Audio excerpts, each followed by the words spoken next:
In summary, elections have a lot of moving parts.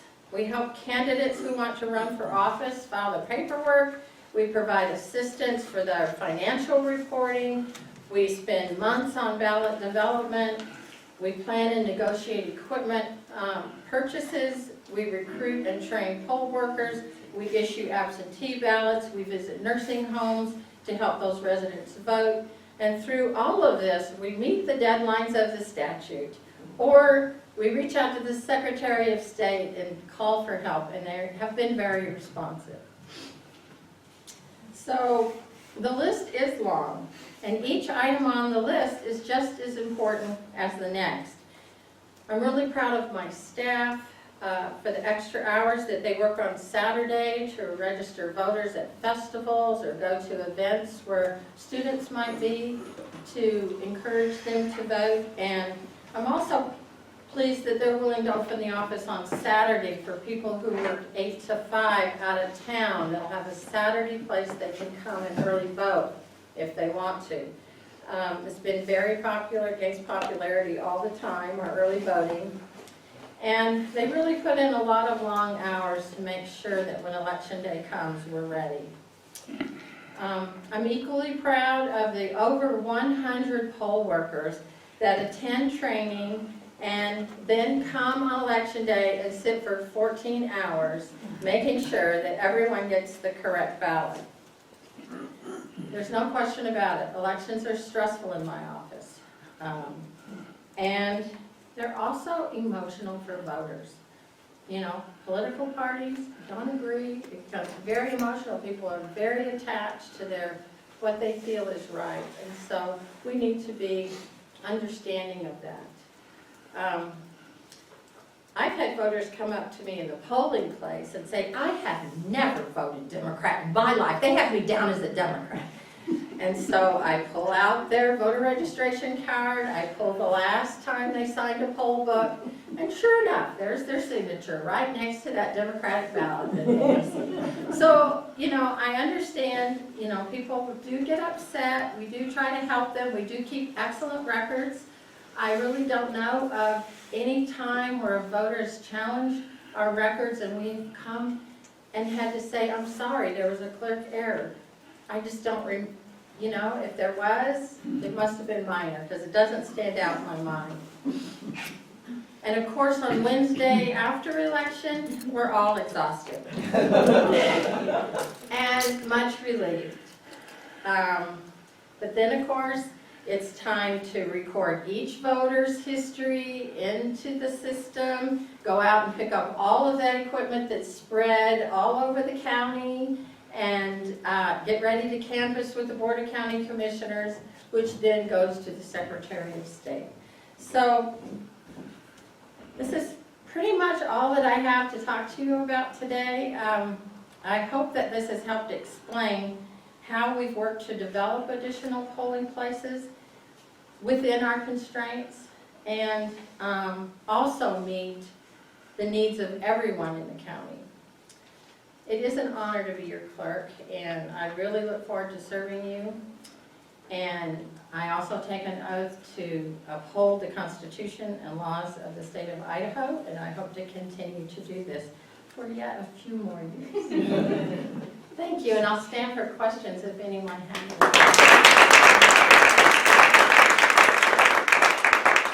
I was wondering about the early voting. I remember last year there were a couple of letters about not feeling that it was private or Okay. too Thank crowded you or for, something. yeah, we have since purchased some blinders, so we put on that express vote some blinders, so no one can see how you're voting, and I apologize if anyone was offended or felt like they did not have privacy in the voting booth. We certainly want to always give people privacy. That's one of the premises of voting. You vote in secret, you vote in private.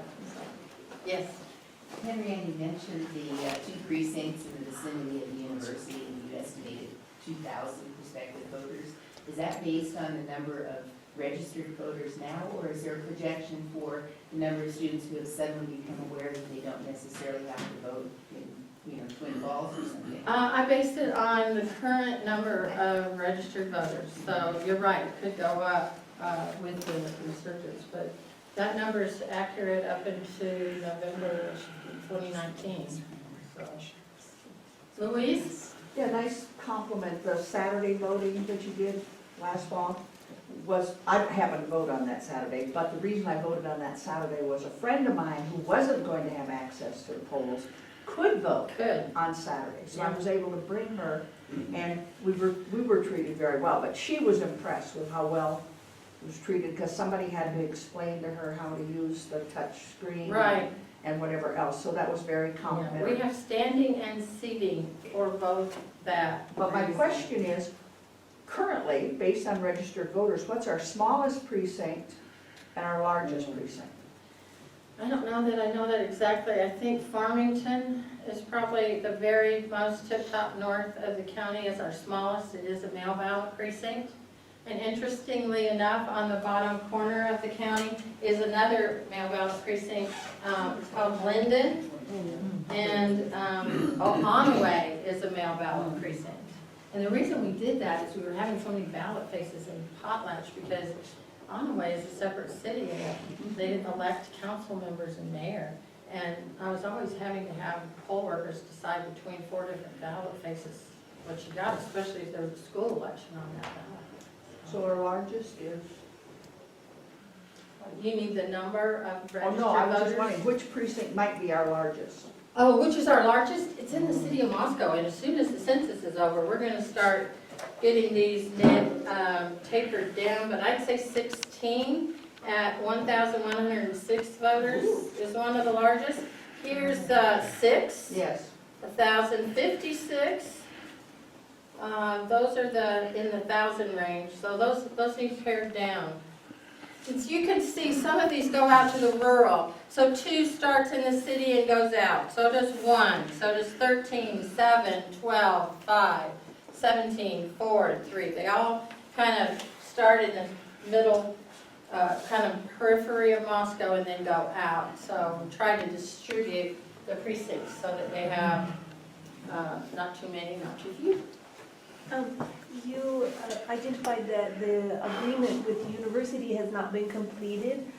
So when do you expect it to be completed? And will that be in time for whenever? Do we have a March vote coming up? Do we have a May vote I coming won't have up? it in time for March, because I have to mail out absentee ballots on Friday of this week. So we're pretty much done getting ready for March. Yeah. But May, we You'll hope to have it be by there May. in May. If all And- goes well. I'm meeting tomorrow with my legal counsel, and we'll make those suggestions to the university's legal counsel. We'll probably have to go back to ASUI, that we have a few changes, come back to me, has to be approved by the Board of County Commissioners. They actually approve all polling places. I develop them, they have to approve them. And with regard to the university, then I thought it was very interesting, the newspaper had a front page article about the census, and that there was a census worker coming to particularly educate the students that they are in fact counted where their feet are standing on April 1, not counted at their home. And so that, in terms of then the census could, in fact, if the students are now more educated to be counted here, Mhm. it could impact your districts when the census comes back out. Uh-huh. I think we'll be fine. I appreciate that you bring up the census, and the student population is a very difficult population to count. And our local count committee is working on that, and also children are very hard to count. So we have quite a few populations that are hard to count. Kathy? Speaking of which, the league will have a program on that, Yes, February he's 5th. doing a great So job. please come. And the But- librarian, Lisa Egan, is our point Right. person, just But keep we us all actually have a organized. plan in mind for how the league can be involved in the census, Assist, in collecting the data too. Thanks. But I have a question about that. After the census, you said the precinct boundaries may change. What's that process, and who has to approve that? Let's see. We'll work with the district. We'll work with the districts and the county surveyor will help us do the legal definition for that precinct, but the commissioners eventually approve it.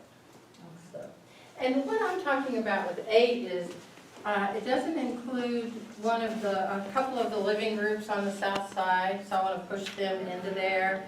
And some of these residences, I want to move into 18, because they're really just part of a residential area and not a campus. So, that's what I mean by moving those boundaries. Okay. Yes. I may have missed, did you say the Pittman Union voting will be odd years and even years, or just? It'll be 4 times a year. So odd and even years. Right, yeah, every single, they have to be available to me every single election, and we have elections 4 times a year. Did you give a lot of thought to, the fact that previous city council elections, always on the far east side of town, the only voting place? Is that, you're trying to remedy that? Yeah, so we've been doing that with Hamilton and with the campus side. Getting, the campus side will be on the east, West. or west side, yeah. Lynn?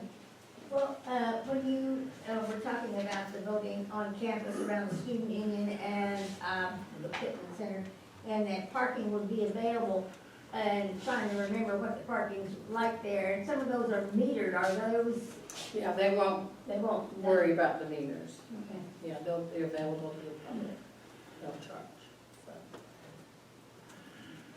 There's a handful of states, probably politically motivated, that have wanted to take off people from the registered list if they haven't voted for X number of years, 3 or 4, whatever that may be. Where does Idaho stand on that?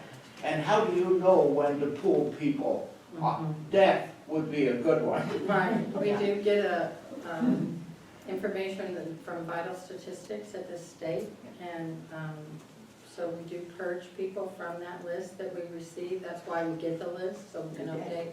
Because the voter registration file is also your jury pool.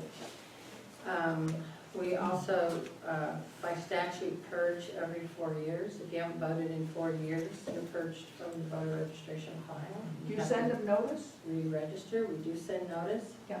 Anyone, we always, if anyone's challenged in the poll book, we send them notice. So there is a process for that, and we follow it. No question? Yeah, Ellen Ministry or either of you. I'm wondering why the Kibbe Dome was closed down after the 2016 Okay. election. Was it for security reasons in addition to accessibility, or was it just accessibility? It was several reasons that you've mentioned.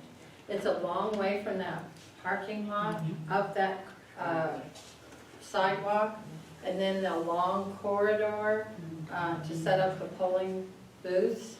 And we have a lot of athletes at the Dome, and they were just hopping my ropes and trotting through the election. And it didn't matter what I did.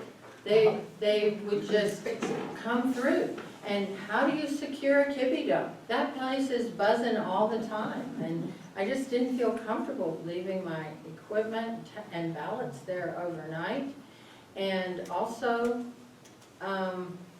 in the middle of the presidential election 4 years ago, when we had it there, the Vandal band cranked up and practiced on the field.